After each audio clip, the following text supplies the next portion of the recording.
Hi, this is the video assist for the JK 2-door and 4-door. To ensure a quality install, we're going to first clean and prep the area.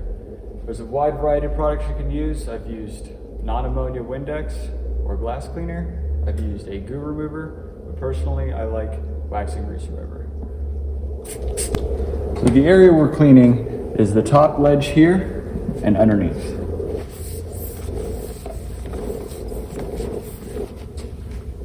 To get underneath, I'll use a plastic pry tool.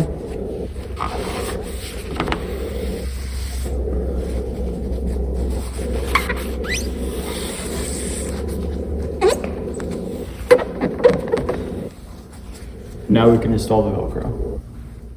On the JK 2-door and 4-door, 2 pieces of Velcro are used on each side. The wider piece goes from the front to the end of the piece. After that, you'll use the narrow piece to go from the wide piece to at least the vertical body line. Now, of course, you want to do this after preparing the surface and before attaching the linkage. Getting started with our electrical, this is our harness. On my right, we have the in-vehicle section, and on my left, we have the underhood section. They'll be connected with this wire that will go through the firewall. And then later we'll be getting to where we grab the brake light 12-volt safety signal. Before connecting the harness to the battery, we're going to remove the negative battery cable from the battery.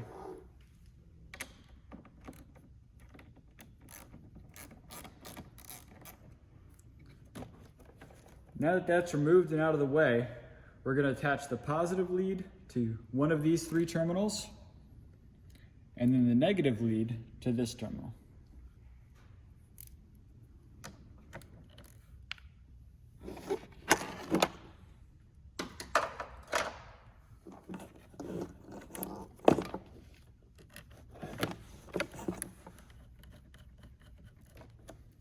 Now that those are attached, we can reconnect the negative part of the battery. Now we'll open the fuse box, remove the cover for ease, and we're going to locate the M14 fuse. We have a fuse puller right here we're going to use, and this 20 amp fuse right here should be it.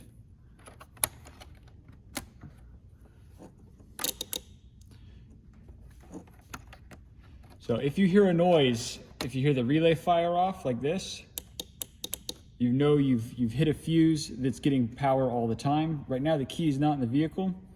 So testing this in the M14, we have no noise. If the key was on, we would have that same click. That's what we're looking for.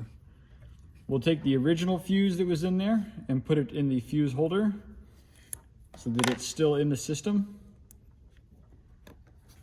And then we can plug this in. Now, to avoid pinching this wire, we're going to take a set of diagonal cutters and cut a small slot right here to fish the wire around without damaging the wire with the lid.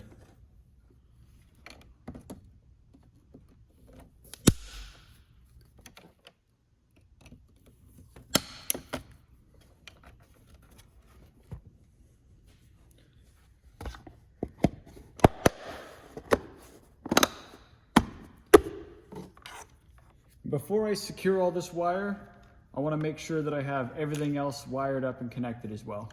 So let's go to the inside and get the other part of the harness installed. Starting on the driver's side, we're going to remove the floor mat and then the rocker panel.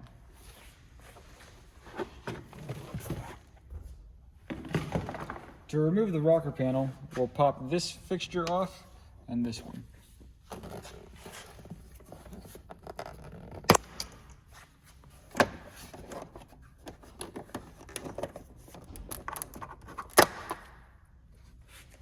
Now you can reach in, grab the rocker panel, and pull it out. Once it starts to go, just work your way around.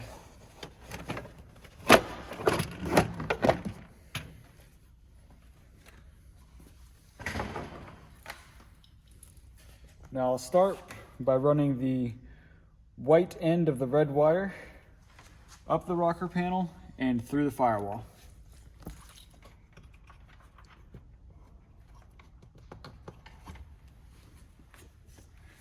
Now is a good time to also locate the yellow and white wire, which is the positive brake light wire. The myTop brake safety wire comes with a connector that you can use. However, this connector doesn't offer a secure connection. I prefer to cut this connector off, make a midline splice by removing just the casing,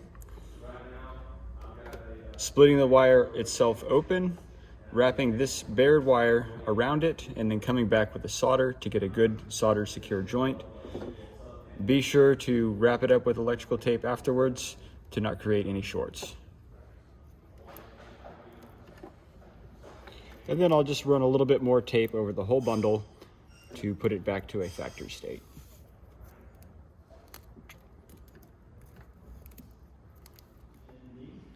When installing the C-pillar, it's important to have good door alignment. If you don't have good door alignment, well, the door won't close very well. So to get good door alignment, first, we have not tightened these down yet. If you did, go ahead and loosen them. And on the inside, at this Allen bolt right here, loosen this as well. With both of these sets loose, you can now close the door. The C-pillar will self-align to where it should be. And you could come in with your tools through the open window, either inside the vehicle or out. I prefer standing outside. We'll tighten this one, and then now we'll also tighten this one.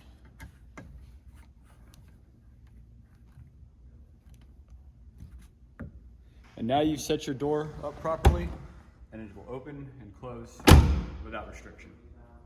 So we have the top in a 90-degree position that's favoring the rear a bit. This allows us to have the access we need to attach the L-arms.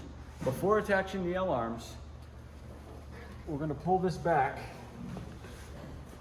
and remove the window covering. This window covering is pre-cut for you for shipping. It's there to protect the window. The rear side window cover remains in. The rear side window, do not cut it out. So we'll take this, we'll mind the plastic on the other side, get a nice clean cut.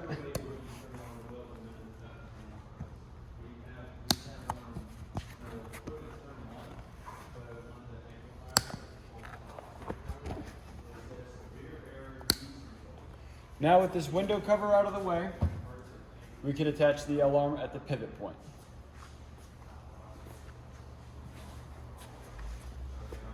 The bolt is at the attachment point, and it comes with a bushing and a washer. We're going to run the bolt and the bushing in, and then the washer on the other side. This L-arm piece will then go on the inside and be bolted from the inside to the outside.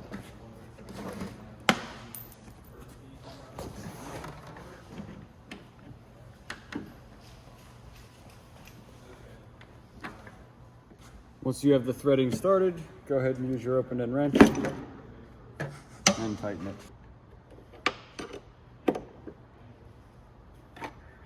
By bolting from the inside, you allow this surface here to land on the inside of the foam, giving you a good seal.